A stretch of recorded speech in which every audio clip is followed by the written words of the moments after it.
The sound of rain against the window was all that filled Alex's apartment as he stared at the document in his hands. 3 weeks since Korthax's ship had crashed in the cornfield behind his property, 2 weeks since they'd become unlikely friends, and just 6 days since Korthax had sacrificed himself to save Alex from the government agents who'd tracked them down.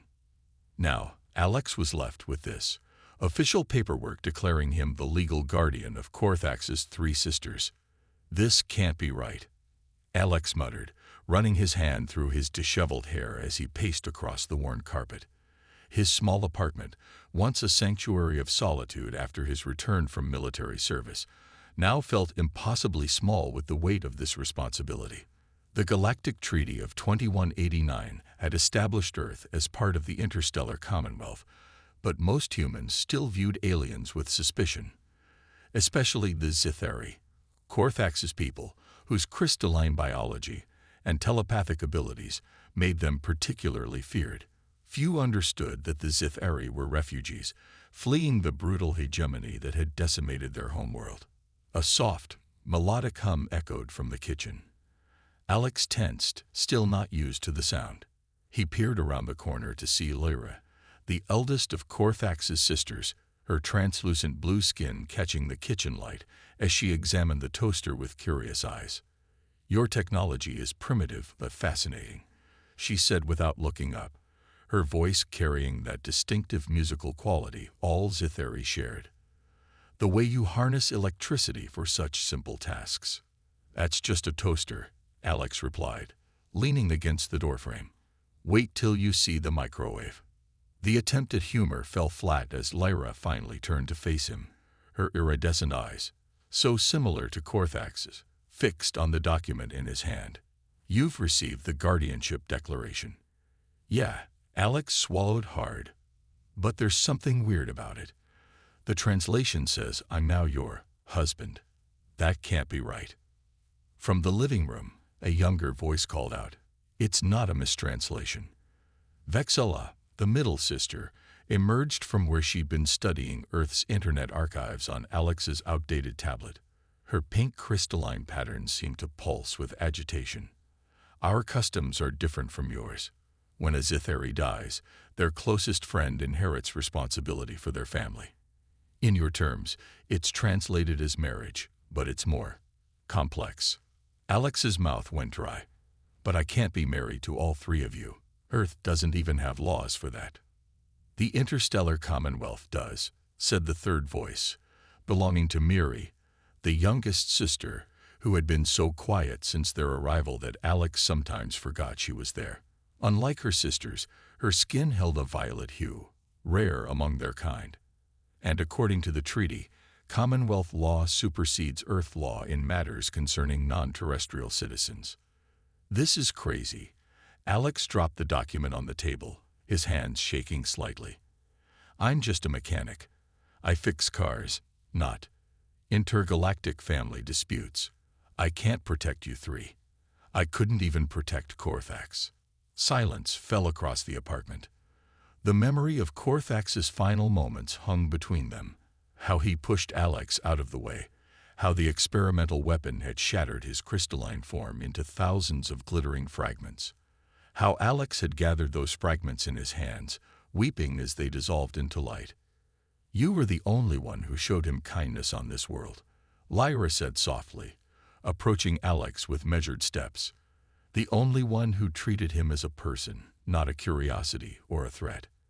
And now the same people who killed him are hunting us," Vexilla added, her voice hardening. "The government claims they want to study us, but we know what that means." Alex felt the weight of 3 sets of alien eyes on him. These weren't just refugees, they were now his responsibility, his family, according to laws he didn't understand from worlds he'd never seen. "There's another complication." Miri spoke again, her voice barely above a whisper. She placed her delicate hand on the table, unfurling her fingers to reveal a small crystal that pulsed with inner light. "Korthax entrusted me with this before your government found him. It contains information about something hidden beneath your planet's surface, something the hegemony wants desperately." Alex stared at the crystal, its light casting strange shadows across the kitchen. What kind of information? The location of an ancient ship, Lyra explained. A vessel from the first ones, buried on Earth thousands of years before humans evolved. Technology beyond anything the Commonwealth has developed. Which is why we need to leave, Vexela interrupted, her frustration evident. Before they find us. Leave where? Alex asked, feeling increasingly overwhelmed. The spaceport is under military control, and Korthax's ship is destroyed. Miri's violet eyes met his. There's another ship, hidden in what you call the Rocky Mountains. Korthax discovered its signal before he died. A heavy knock at the door made them all freeze. Through the peephole, Alex could see two men in black suits standing in the hallway, their government credentials already out. Mr. Reynolds. One called through the door. This is Agent Donovan with the Department of Extraterrestrial Affairs. We need to speak with you about the 3 unregistered aliens you're harboring. Alex turned back to the sisters, his heart pounding. In just 3 weeks, his ordinary life had been completely upended. Now he faced an impossible choice. Turn over his alien wives to the same people who had killed their brother, or become a fugitive with 3 beings he barely understood, hunted by his own government. As the knocking grew more insistent, he made his decision. He gestured for the sisters to gather close and whispered, "Pack only what you need. We're leaving in 5 minutes." Whatever happened next, Alex knew his life would never be the same again. And somewhere deep inside, beneath the fear and uncertainty, a part of him welcomed the change. Alex grabbed his old military backpack from the closet, stuffing it with essentials. Clothes, first aid kit, the emergency cash he kept hidden in an old coffee can. His hands trembled slightly as adrenaline coursed through his veins. The knocking at the door grew more insistent. "Mr. Reynolds, we know you're in there. Open up, or we'll be forced to enter." Lyra moved with unexpected grace for someone still adjusting to Earth's gravity, gathering the few possessions they had brought with them.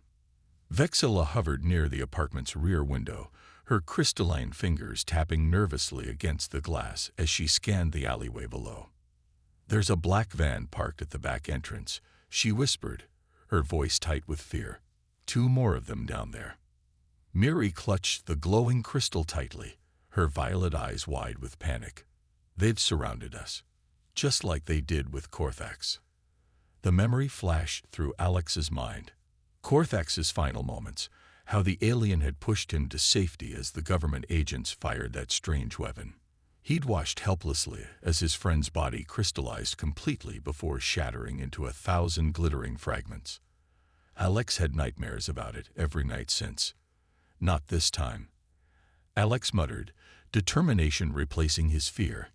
He moved to the kitchen and pulled up the worn linoleum floor, revealing a trapdoor he'd installed years ago during his paranoid post-military phase. "There's a maintenance tunnel that connects to the building next door. The super gave me the key when I fixed his car last winter." A loud thud against the front door indicated the agents were preparing to break it down. Alex motioned urgently to the sisters. "Now, go."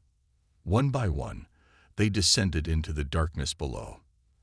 Alex was the last to enter, pulling the trapdoor shut above him, just as he heard the splintering of wood as his apartment door gave way. The tunnel was narrow and damp, forcing them to move in single file. The sisters' skin gave off a faint bioluminescent glow, not enough to see clearly by, but enough to make Alex grateful for their alien biology as they navigated the darkness. "My truck is parked 3 blocks away," Alex whispered as they emerged into the basement of the neighboring building.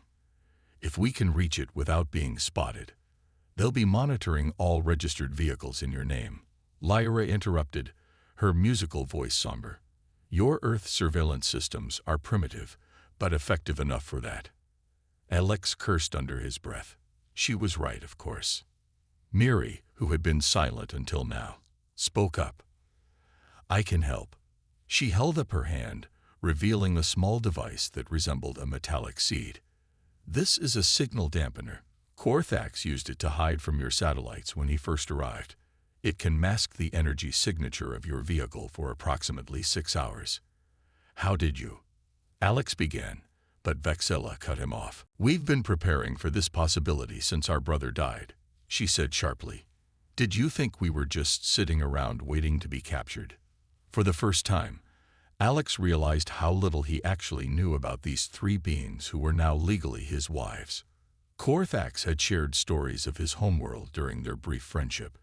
The crystal forests that sang in the wind, the three moons that pulled the liquid metal seas into spectacular tides. But he had mentioned his sisters only in passing. They emerged from the building into the chilly night air.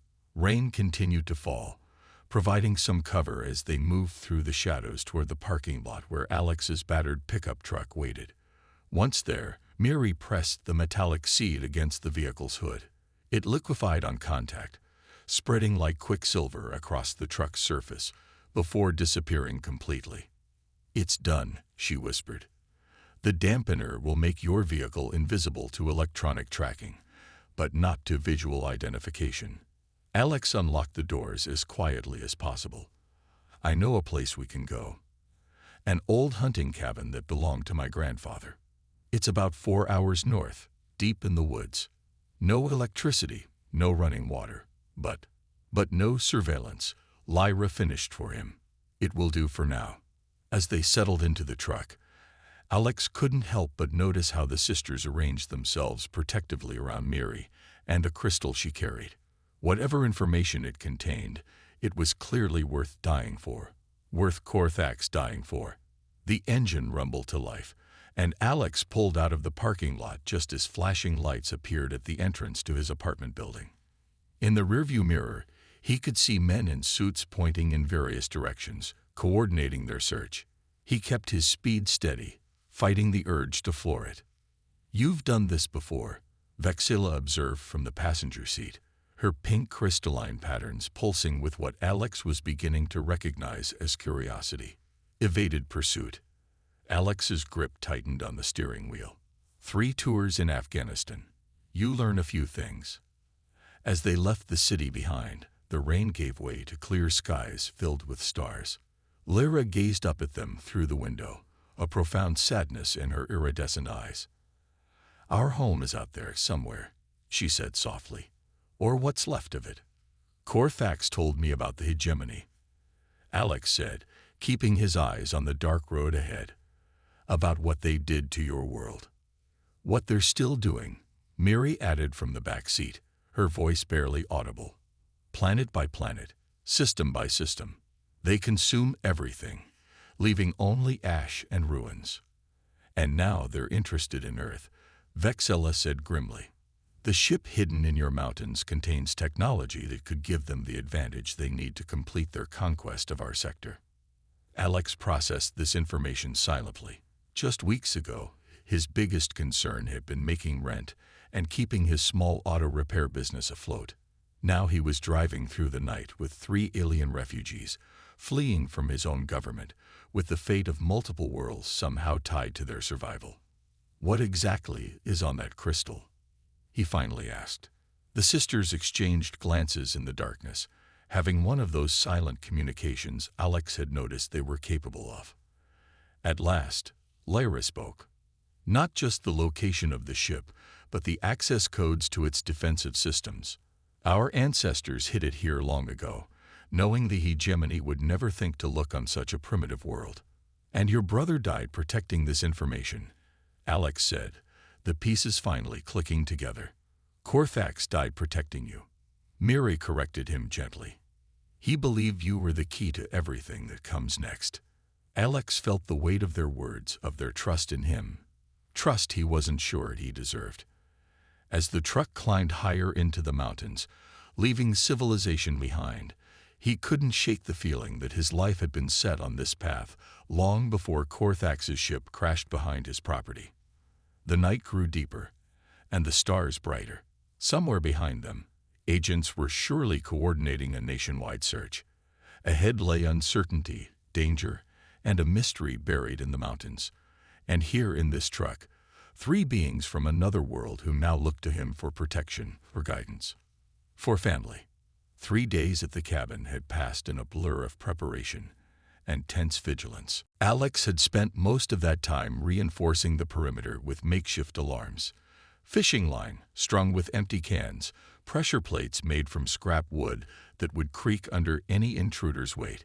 His military training had kicked in, transforming the rustic hunting cabin into something resembling a defensive position. Lyra had spent those days studying maps of the Rocky Mountains, her iridescent fingers tracing invisible patterns that only she could perceive. "The ship's energy signature is strongest here," she explained, pointing to a remote area nearly 50 miles from their current location. "But the terrain is challenging, even for your vehicle." "We'll make it," Alex said with more confidence than he felt. The old pickup had already complained on the way up to the cabin, its aging suspension groaning over every bump and pothole.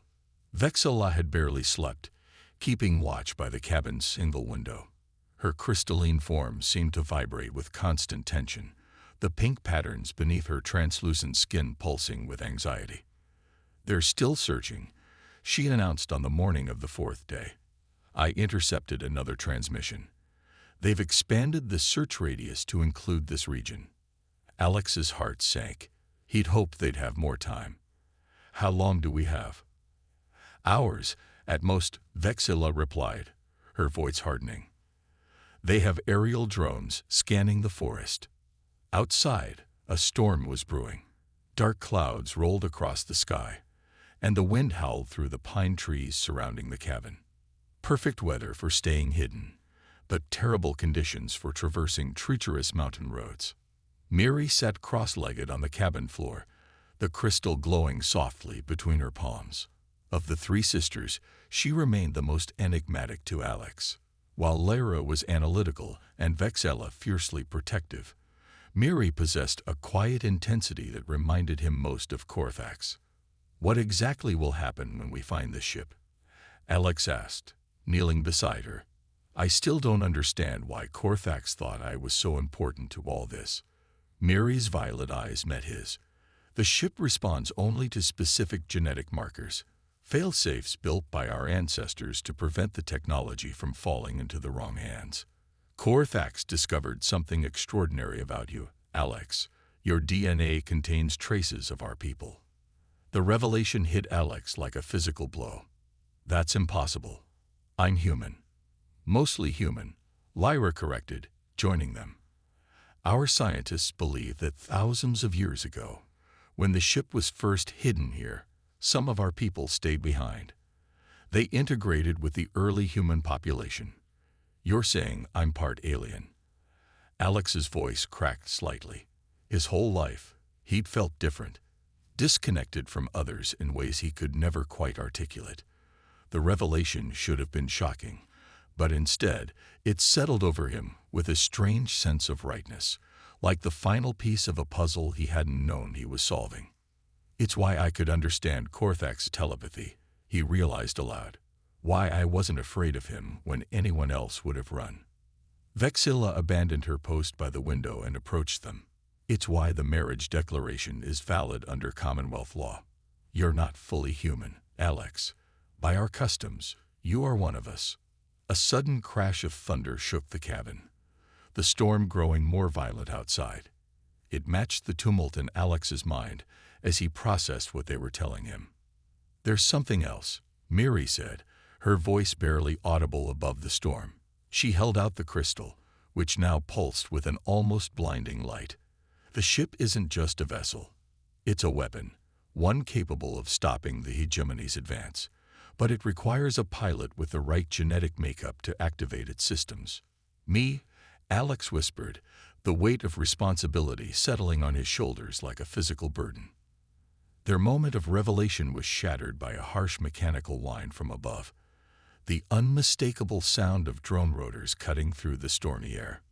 "They've found us," Vexilla hissed, rushing back to the window. 2 drones, coming in from the east. Alex grabbed his backpack, already packed for their inevitable departure.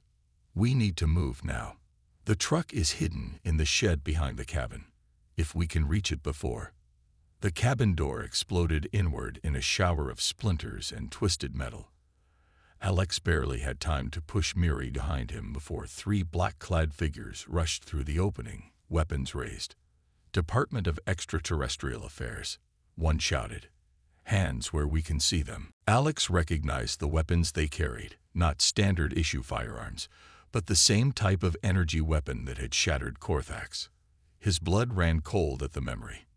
"Easy," he said, raising his hand slowly. "No one needs to get hurt here." "Step away from the aliens, Reynolds," the lead agent commanded. His face was hidden behind tactical goggles and a mask, but his voice carried the cold efficiency of someone who had done this many times before. "They're coming with us."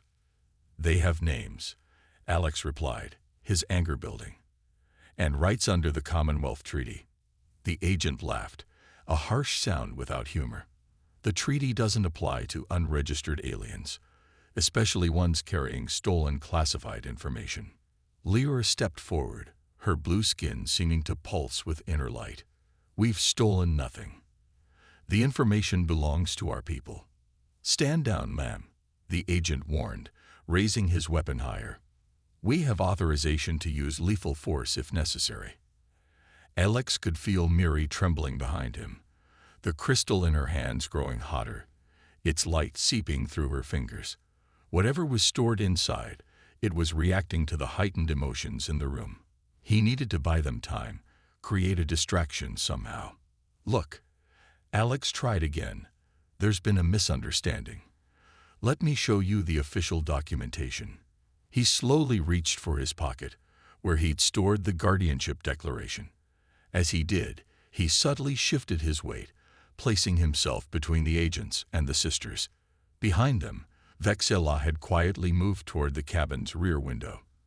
Alex caught her eye briefly, giving an almost imperceptible nod. Years of military training had taught him to communicate silently when necessary.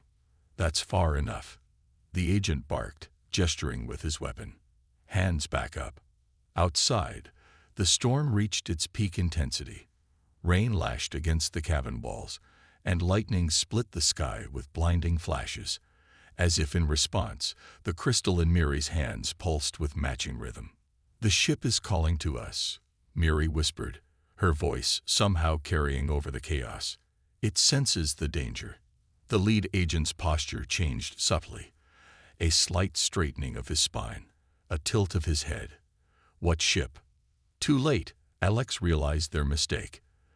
The DEA hadn't known about the ship before. They had only been tracking the sisters as unregistered aliens. Now they'd revealed something far more valuable. "Take them all," the agent ordered. "Headquarters will want to debrief them personally." As the agents advanced, a deafening crack of lightning struck just outside the cabin, close enough that the entire structure shook. The lights flickered and died, plunging them into momentary darkness. Alex moved instinctively, tackling the nearest agent. Behind him, he heard the distinctive hum of Zith-Eri defensive capabilities activating. The sisters' skin would now be emitting a field that could deflect most physical attacks, though not the specialized weapons the agents carried. "The crystal," Lyra shouted above the chaos. "Get it to the ship." Alex grappled with the agent, managing to knock the weapon from his hands. Through the broken door, he could see more vehicles arriving, their headlights cutting through the storm's darkness. They were out of time. Vexella had already broken through the rear window, creating an escape route. "This way," she called. Miri hesitated, looking back at Alex as he struggled with the agent. "I can't leave you." "Go," Alex shouted, managing to land a solid punch that momentarily incapacitated his opponent. "I'll hold them off." The standoff had reached its breaking point. Outside, more agents were approaching. Inside, Alex stood between the sisters and capture, between the crystal and those who would use it for their own purposes. And somewhere in the mountains, an ancient ship waited, a vessel that might change the fate of multiple worlds, if only they could reach it in time. Lightning flashed again, illuminating the determined faces of the three alien sisters who fate had bound to him. In that moment, despite the danger, despite the impossible odds, Alex felt something he hadn't experienced since before Korthax's death. Alex slammed his elbow into the agent's face, feeling the crunch of the man's nose beneath the mask. Years of combat training flooded back, his body moving on pure instinct. He grabbed the fallen energy weapon, its unfamiliar weight strange in his hands. "Go, all of you," he shouted to the sisters, who hesitated at the broken window. "I'll be right behind you." Another agent rushed him from the side. Alex pivoted, using the weapon as a club rather than attempting to fire it. He had no desire to kill anyone. These were still his countrymen, following orders they believed were protecting Earth. The impact sent the agent sprawling across the cabin floor. Through the shattered doorway, he could see more tactical vehicles arriving, their headlights cutting through the torrential rain. They were rapidly being surrounded. "Alex, we need you alive." Lyra called back, her musical voice strained with urgency. "The ship won't activate without you." The lead agent was regaining his footing, blood streaming from beneath his mask. "The ship," he repeated, his voice thick. "Tell me where it is, Reynolds, and maybe we can work something out. You're still human enough to be considered an American citizen." "Human enough?" Alex laughed bitterly. 10 minutes ago, I thought I was completely human. Funny how quickly things change." Outside, the wind howled with increasing fury, bending the ancient pines around the cabin. This was no ordinary storm. It had been building in intensity ever since Miri had activated the crystal. A realization struck Alex. "The weather," he said, glancing toward Miri. "The ship is causing this, isn't it?" Miri nodded, the crystal pulsing between her violet hands. "It's a defense mechanism. The ship senses a compatible pilot nearby and is clearing a path." The lead agent lunged for his fallen weapon, but Alex was faster, kicking it across the room. "I don't think you understand what's happening here," Alex told him, backing toward the window where the sisters waited. "This isn't about national security or alien registration. There's something coming for all of us, something that's already destroyed countless worlds." "The hegemony," the agent said, surprising Alex. "We know about them. Why do you think we're so desperate to secure any advanced technology?" For a moment, Alex hesitated. If the government already knew about the threat, maybe they were on the same side after all. But then he remembered Corthax, remembered how these same people had shattered him without hesitation or remorse. "You can't fight them with weapons you don't understand," Alex said, still backing away. "And you've already proven you're willing to kill to get what you want." A new voice cut through the tension. Calm, authoritative, and chillingly familiar. "Not kill, Mr. Reynolds. Contain." A tall figure entered the cabin, removing a rain-soaked hood to reveal a woman with steel-gray hair and eyes that seemed to catalog everything they saw. Alex recognized her immediately from the news. Director Catherine Hayes, head of the Department of Extraterrestrial Affairs.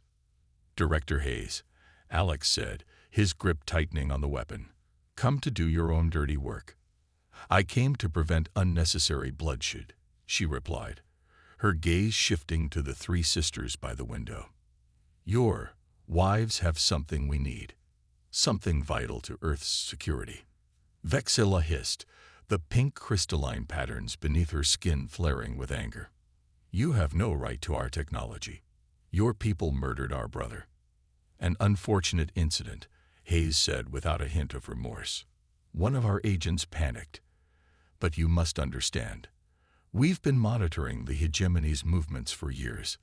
Their fleet entered the outer solar system 3 days ago." The revelation hit Alex like a physical blow. 3 days. That's when. When the crystal began to pulse more strongly, Miri finished, her violet eyes wide with fear. "They're tracking it. They know it's here." Hayes nodded.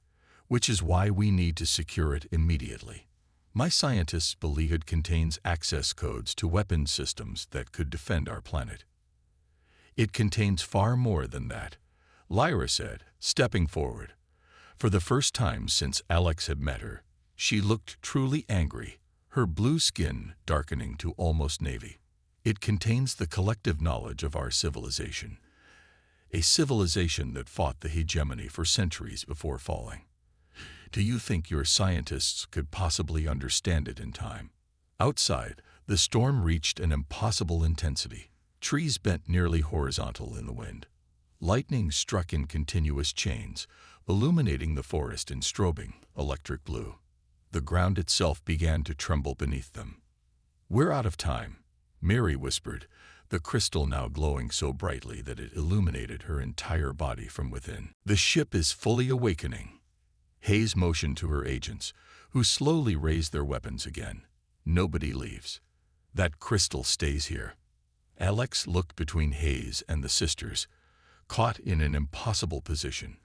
The fate of not just Earth, but potentially countless worlds, hung in the balance. He thought of Korthax, of the friend who had trusted him enough to die for him, who had somehow known about the heritage Alex himself had never suspected. "There's another option," he said suddenly, the beginnings of a plan forming. "You want the technology to fight the hegemony. We need to reach the ship before they do. We have the same goal." "Alex, no," Vexilla warned. "They can't be trusted." Hayes studied him with those calculating eyes. "What are you suggesting, Mr. Reynolds?" "A truce. You help us reach the ship. In return, Earth gets a seat at the table when decisions are made about using its weapons." "Alex," Lyra protested, but he raised his hand to silence her. "The hegemony is coming for all of us," he continued. "Human, Zitheri. Those distinctions won't matter if they succeed. You know I'm right, Director." For several tense seconds, there was only the sound of the raging storm outside. Then Hayes gave a short nod. "4 of my agents accompany you. I want constant communication. At the first sign of betrayal." "Same goes for you," Alex replied, lowering his weapon. "We do this together, or we all lose." The cabin shuddered as something massive passed overhead, the distinctive black shape of a military helicopter fighting against the storm winds. "Your transportation," Hayes said with a thin smile. "Much faster than that truck of yours." Alex turned to the sisters, whose expressions ranged from outrage to uncertainty. "Trust me," he whispered. "I promised Korthax I would protect you, and I will. But this might be our only chance." Mary approached him, the crystal cradled in her hands. "The ship is calling more strongly now. It senses the hegemony's approach." She held out the crystal to Alex. "You should carry this. It responds to your genetic signature." As Alex's fingers closed around the crystal, a jolt of energy surged through him, not painful, but overwhelming. Visions flashed before his eyes. A vast ship buried deep within the mountain, corridors of living crystal, and, at its heart, a chamber housing something so powerful that his mind could barely comprehend it. He gasped, staggering slightly as the visions receded. "I saw it," he whispered. "I know exactly where to go." Hayes was already on her radio, coordinating with the helicopter crew. "The storm's getting worse. If we're going, it has to be now." Outside, the rain had nearly stopped, but the wind continued to howl. The clouds above had taken on a strange, spiral pattern, centering over a distant mountain peak. The ship's location, Alex realized. It was creating a beacon for them to follow. As they exited the cabin, surrounded by armed agents, Lyra moved close to Alex. "I hope you know what you're doing," she murmured. "If they get control of the ship." "They won't," Alex assured her, though he had no idea how he would prevent it. The crystal pulsed warmly in his hand, almost like a heartbeat. "Korthax believed in me. You need to believe in me too." The helicopter waited in a small clearing, its rotors fighting against the gusting winds. As they approached, Alex felt the weight of the moment pressing down on him. He was about to lead both humans and aliens to what might be the most powerful weapon in the galaxy. The wrong choice now could doom them all. Mary suddenly clutched his arm, her violet eyes wide with fear. "Something's wrong," she whispered. "The crystal. It's warning me." Before Alex could respond, a blinding light cut through the clouds above. A beam of energy so intense that it turned night into day for several seconds. When it faded, A massive shape could be seen descending through the storm clouds. A ship, but not of Earth or Zith-Ari design. Its hull was black as space itself, covered in spikes that seemed to absorb rather than reflect light. The hegemony, Vexilla breathed, terror evident in her voice. They're here. Hayes stared upward, her composure finally cracking. Dear God, what is that? The end of your world, Lyra said grimly, unless we reach our ship first. The crystal in Alex's hand began to pulse faster, growing almost too hot to hold. A second beam of energy shot from the alien vessel, striking somewhere in the mountains with an impact that shook the ground beneath their feet. They're targeting the ship, Miri cried. They're trying to destroy it before we can reach it. In that moment, standing between human agents and alien refugees, with an invasion force descending from above and an ancient weapon waiting below, Alex Reynolds, mechanic, ex-soldier, and apparently part alien, made his decision. Everyone in the helicopter, now, he shouted, already running toward it. The only chance any of us have is to reach that ship before they do. As they scrambled aboard, the crystal's pulsing reached a fever pitch, its light now visible even through Alex's clenched fingers. The hegemony vessel fired again, closer this time, the shockwave nearly toppling the helicopter before it could lift off. Hold on, the pilot shouted as they lurched into the air, fighting against winds that threatened to dash them against the mountainside. Alex clutched the crystal with one hand and Miri's arm with the other, watching as the hegemony ship grew larger above them. The final race had begun, a desperate dash toward an ancient weapon, with the fate of Earth hanging in the balance. And deep in his core, where human DNA mingled with something much older, Alex felt something awakening, something that had been dormant his entire life, waiting for precisely this moment. The helicopter bucked violently as another energy beam tore through the clouds, missing them by mere yards. Inside the cramped cabin, humans and aliens clung to whatever handholds they could find, united by their shared terror. Can't this thing go any faster? One of Hayes' agents shouted over the roar of the rotors. The pilot, a stone-faced woman with military precision in her movements, didn't look back. We're already redlining the engines. One more direct gust, and we're going down. Alex kept his eyes fixed on the spiral of clouds ahead, the crystal burning against his palm with increasing intensity. Each pulse seemed to resonate through his body, awakening something that had lain dormant in his cells. The sensation was both exhilarating and terrifying, like discovering muscles he never knew he had. What exactly happens when we reach the ship? Hayes asked, her voice remarkably steady despite the chaos. Assuming we survive that long. Lyra glanced between Hayes and Alex, clearly uncomfortable sharing information with someone who had been hunting them days earlier. The vessel requires genetic authentication to access its systems. That's why Alex is essential. And once inside, Hayes pressed. Director, Alex cut in, no offense, but I'm not sure you've earned full disclosure yet. Your people killed Korthax, remember? Hayes' expression hardened. My people are currently dying by the thousands. That hegemony ship is targeting major population centers as we speak. She held up a tactical pad showing satellite imagery of devastation spreading across cities to the east. The revelation silenced everyone in the helicopter. The hegemony hadn't waited. The invasion had already begun. They're trying to force our hand, Vexilla said, her voice tight with anger. Classic hegemony tactics. Create enough suffering that we surrender the technology to stop further bloodshed. Miri's eyes hadn't left the crystal in Alex's hand. It's changing, she whispered, loud enough only for him to hear. The data structure within is reorganizing itself, adapting to your genetic pattern. Alex could feel it too. The crystal's energy seemed to flow not just into his hand, but throughout his entire body, racing along his nervous system like electricity through wires. Images continued to flash through his mind. Schematics, weapon systems, defensive protocols, all in a language he somehow understood despite never having seen it before. 2 minutes to the coordinates, the pilot announced. But I don't see anywhere to land.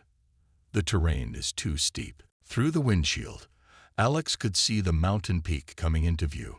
Unlike the forested slopes around it, this peak was bare rock, with strange geometric patterns etched into its surface, patterns that matched what he was seeing in his visions. "That's it," he said with absolute certainty. "The entire mountain is the ship." Hayes stared at him. "That's impossible. Our geological surveys." "Your surveys detected what the ship wanted them to detect," Lyra interrupted. "Our ancestors were masters of camouflage technology. They designed this vessel to become one with its surroundings." The hegemony ship above them fired again, this time striking the mountainside directly. Rock exploded outward, revealing a glimpse of something metallic beneath, confirmation of Lyra's claim. "They're trying to crack it open," Alex realized. Like a nut. The helicopter lurched again as the pilot made a desperate maneuver to avoid debris raining from above. "I can't get any closer. The updrafts are too strong." Alex felt the crystal pulse once more, and suddenly he knew what needed to be done. "Get us directly above that flat area." He pointed to a relatively smooth section of rock near the peak. "We're going to jump." "Jump?" Hayes echoed in disbelief. "From this height? That's suicide." "Trust me," Alex insisted, though he wasn't entirely sure himself. The crystal was guiding him now, feeding information directly into his consciousness. "The ship will protect us." Vexilla placed her hand over Alex's where he held the crystal. "I trust you," she said simply. Her sisters nodded in agreement. Hayes hesitated, then gestured to her agents. "Prepare to drop," she ordered. "If they're jumping, we're jumping." The pilot managed to position them over the designated area, fighting against winds that seemed determined to dash them against the mountainside. The hegemony vessel had moved directly overhead, its massive hull blocking out the sky like an artificial eclipse. "Now," Alex shouted, sliding open the helicopter door. The wind howled through the cabin, threatening to tear them out prematurely. Mary was the first to move, leaping out with surprising grace. Alex's heart seized with terror, but instead of plummeting, she descended at an unnaturally slow rate, as if the air itself had become thicker around her. "The ship is creating a gravitational buffer," Lyra explained, her eyes wide with wonder. "It recognizes us." One by one, they jumped. Vexala, then Lyra, then the agents, and finally Hayes herself, each floating downward at the same controlled pace. Alex was last, clutching the crystal tightly as he stepped into empty air. The sensation was unlike anything he'd experienced, not falling, but rather being gently pulled downward. As his feet touched the rocky surface, the ground beneath them began to change, transforming from solid stone to a liquid-like substance that glowed with the same blue light as the crystal. "It's opening for us," Mary breathed, watching as the surface rippled outward from where they stood. The hegemony ship fired again, a sustained beam that carved into the mountainside. The ground shook violently, and the gravitational buffer around them flickered. "The ship is diverting power to its defenses," Lyra warned. "We need to get inside before."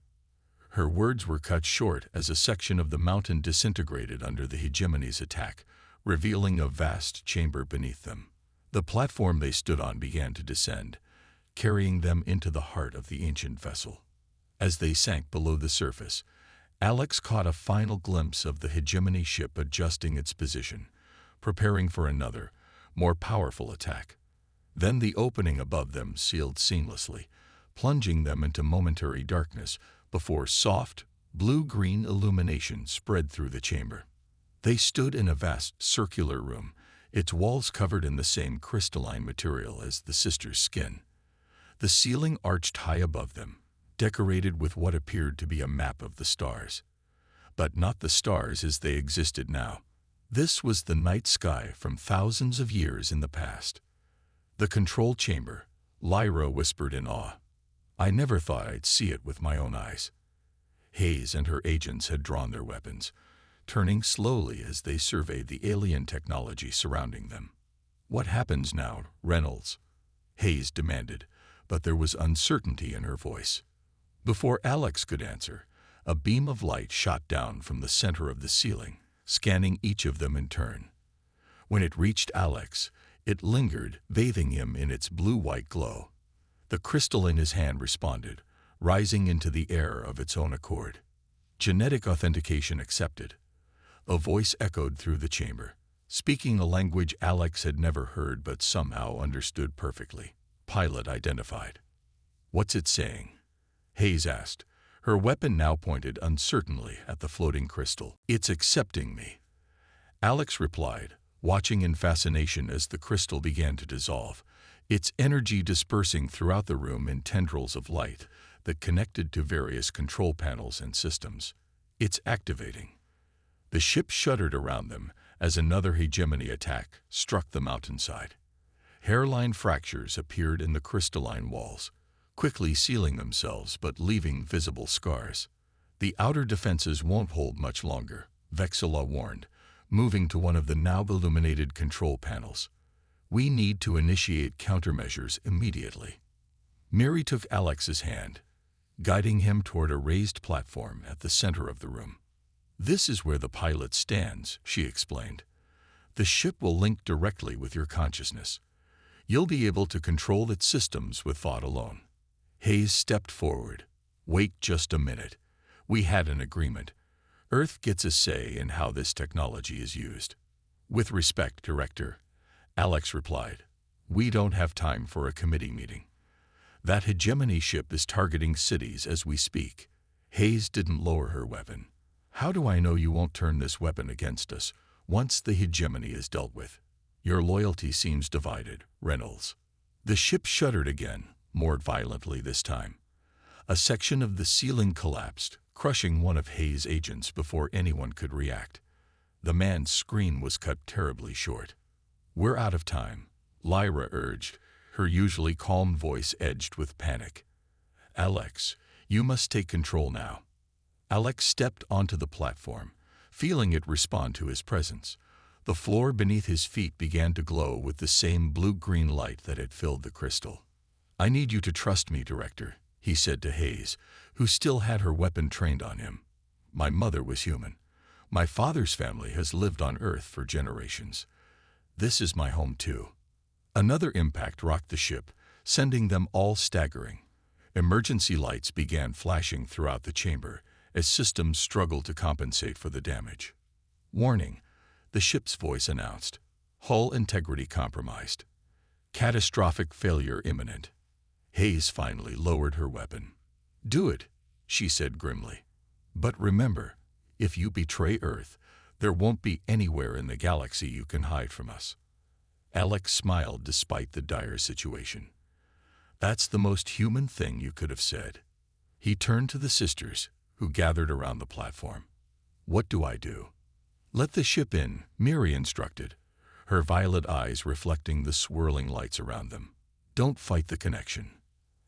Alex closed his eyes, feeling the energy of the ship reaching out to him, probing his mind. It was overwhelming, like trying to drink from a fire hose. Thousands of years of knowledge, weapon systems beyond human comprehension, the collective wisdom of a civilization far more advanced than Earth's. "I can't," he gasped, falling to his knees as the information threatened to overload his consciousness. "It's too much." Lyra stepped onto the platform beside him, placing her blue hand on his shoulder. "You're trying to control it alone." "You don't have to." Vexilla and Miri joined them, each placing a hand on him. "The marriage declaration," Vexilla reminded him. "It wasn't just a legal formality. It was for this moment. We're meant to be connected, to share this burden." Alex felt their consciousness merging with his, their minds creating a buffer that helped him process the ship's vast database. With their help, he could see it all clearly now. Exactly what the ship was capable of, and exactly what needed to be done. Above them, the hegemony vessel positioned itself for what would surely be a killing blow. Inside the mountain ship, human and alien stood united, the fate of Earth balanced on the edge of a knife. The moment of truth had arrived. Alex felt a surge of energy rush through him as the sister's consciousness merged with his own. The overwhelming flood of information suddenly became manageable, organizing itself into patterns he could comprehend. Through their shared connection, he could sense the ship's systems as extensions of his own body, the weapons, shields, engines, all responding to his thoughts. "I can see everything," he whispered, his voice sounding strange to his own ears.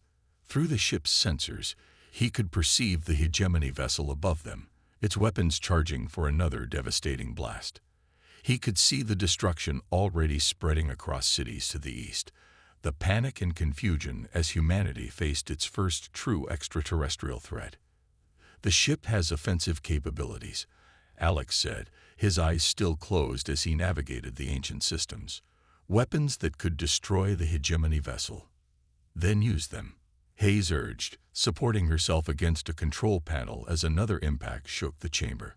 "Before there's nothing left to save." But through his connection with the ship, Alex was discovering something the sisters hadn't known. Something Korthax might have suspected when he chose Alex as guardian. "That's not what this ship was designed for," he said, opening his eyes to look at Hayes. "It's not a weapon of destruction. It's a shield." Lyra's eyes widened in understanding. "Of course. Our ancestors were never conquerors." "What are you talking about?" Hayes demanded. Alex stood, the sisters moving with him in perfect synchronicity. "The hegemony doesn't want to destroy Earth. They want to strip it of resources, enslave its population. This ship can prevent that without firing a single shot." Through the mental link, Alex directed the ship's systems, activating technology that had lain dormant for millennia. The chamber hummed with power as energy began to flow through conduits in the walls, floor, and ceiling. "What's happening?" one of Hayes' remaining agents asked, watching in awe as the crystalline surfaces throughout the chamber began to pulse with light. "A planetary shield," Miri explained, her voice blending with Alex's thoughts, "one that specifically targets hegemony technology." Above them, the hegemony ship fired its most powerful weapon yet, a beam of concentrated energy designed to penetrate to the planet's core. But as it streaked toward Earth, it met an invisible barrier that expanded outward from the mountain. The beam scattered harmlessly into the atmosphere, creating a spectacular aurora that lit up the sky. Through the ship's sensors, Alex watched as the hegemony vessel's systems began to fail. Engines sputtered and died. Weapons powered down. Life support systems struggled to maintain minimum functionality. "Their technology operates on principles our ancestors understood well," Vexelot explained to Hayes, who was watching in astonishment. "This ship doesn't destroy. It neutralizes. It creates a field that renders their technology inert." "You're telling me we just disabled an advanced alien warship without firing a shot?" Hayes asked incredulously. "Not just that ship," Alex replied, his consciousness still connected to the ancient vessel. "The field is expanding. It will cover the entire planet within minutes. Any hegemony technology within Earth's orbit will be rendered useless." The connection was taking its toll on him. Alex could feel blood trickling from his nose, his human physiology struggling to channel so much power. The sisters felt it too, their skin losing some of its luster as they shared his burden. "We can't maintain this indefinitely," Lyra warned. "The ship wasn't designed to be operated this way." "We don't need to," Alex replied, his voice strained. "Just long enough to make Earth too costly a target. The hegemony doesn't waste resources on battles they can't win." Through the ship's communication systems, they detected transmissions from the crippled hegemony vessel, distress signals being sent toward distant stars. The invasion force was calling for retreat. After what seemed like an eternity but was only minutes, Alex felt the pressure begin to ease. The shield had fully deployed, and the ship was now maintaining it with minimal power. He broke the direct mental connection, staggering slightly as his consciousness fully returned to his body. Miri caught him before he could fall. "You did it," she whispered, her violet eyes shining with something that looked remarkably like human tears. "We did it," Alex corrected her, looking at each of the sisters in turn. "I couldn't have handled that alone." Hayes approached cautiously, holstering her weapon. "So what happens now? Is Earth safe?" "For the moment," Lyra answered. "The shield will prevent any hegemony technology from functioning within Earth's atmosphere or orbit. But they're persistent. They'll adapt eventually." "How long do we have?" Hayes asked. "Years, maybe decades," Vexella said. "Time to prepare, to advance your technology along different paths than theirs, and to form a true alliance between our peoples," Mary added softly. The ancient ship shuddered around them, the damage from the hegemony's attack finally taking its toll. Sections of the ceiling began to collapse as the structure struggled to maintain integrity. The vessel sacrificed too much of its power to deploy the shield so quickly, Lyra explained urgently. "It's failing. We need to evacuate," Hayes ordered, already moving toward the platform that had brought them down. Now, as they hurried to escape the collapsing chamber, Alex paused, feeling something calling to him from deeper within the ship. "Wait," he said, breaking away from the group. "There's something else here." Despite the others' protests, he followed the mental pull down a narrow corridor, the sisters close behind him. The passage led to a small room where a single stasis pod stood, its surface covered in the same crystalline material as the sisters' skin. Inside, suspended in time, was a Zithari male with familiar features. "Corthax," Mary gasped, pressing her hands against the transparent surface of the pod. "Not quite," Alex said, understanding flowing through the lingering connection to the ship. "A genetic template. The ship preserved it when it sensed Corthax's death. Everything he was, his memories, his consciousness. A resurrection protocol," Lyra whispered in awe. "I thought it was just a legend." A final violent tremor shook the chamber. Hayes appeared at the doorway. "Whatever you found, it needs to wait. This whole place is coming down." Working quickly, they disconnected the stasis pod from its housing. It was surprisingly light, its technology adapting to make transportation possible. Together, they carried it through the collapsing corridors, racing against time as the ancient ship sacrificed itself to maintain the planetary shield. They reached the surface just as the mountain began to fold in on itself, the ship's structure dissolving into the earth. The helicopter pilot, who had remained airborne despite the chaos, spotted them and swooped in for a desperate pickup. As they rose into the air, watching the mountain sink into itself below them, Hayes turned to Alex and the sisters. "I hope you understand that this changes everything. The world isn't ready to know what happened here today." "With respect, Director," Alex replied, his hand resting protectively on the stasis pod containing Corthax's template. "The world doesn't have a choice anymore. The hegemony will return. And when they do, humanity will need to be ready." 3 months later, Alex stood on the porch of a new home. A compound really, built on the same land where Corthax's ship had first crashed. The government had classified much of what had happened, but Hayes had kept her word. Earth now recognized the sisters as legal refugees, and their marriage to Alex had been officially acknowledged under the Interstellar Commonwealth Treaty. Inside the house, Miri was working with scientists from Hayes' department, teaching them what she knew of Zithari technology. Lyra had become an official liaison between Earth governments and the Commonwealth, laying groundwork for the alliances they would need when the hegemony returned. Vexala, ever the protector, had begun training a special unit of Earth's military in tactics to fight enemies with superior technology. And in a specialized chamber built according to the sisters' specifications, Corthax's template was slowly taking physical form again.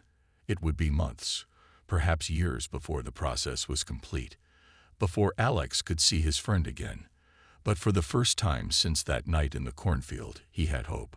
The sun was setting over the mountains, painting the sky in colors that reminded Alex of the sisters' skin. As if summoned by his thoughts, Lyra joined him on the porch, her blue complexion catching the fading light. Still thinking about the future? She asked, knowing his contemplative expression by now. Thinking about family, Alex corrected her. How strange it is that mine now includes 3 alien wives and a friend who's coming back from the dead. Lyra smiled, the expression still slightly unpracticed on her Zithari features. On our world, there was a saying, family is found in the spaces between stars. I never understood it until now. Alex nodded, watching as Miri and Vexella emerged from the house to join them. Together, the 4 of them stood in silence, watching the stars appear one by one. Somewhere up there, the hegemony was regrouping, planning. And somewhere, much closer, humanity was beginning to look beyond its own atmosphere, its own concerns. Earth would never be the same again. And neither would Alex Reynolds, the mechanic who inherited his alien friend's sisters and found himself at the center of humanity's first steps into a much larger universe. Behind them, in his chamber, Korthax's new body took its first breath.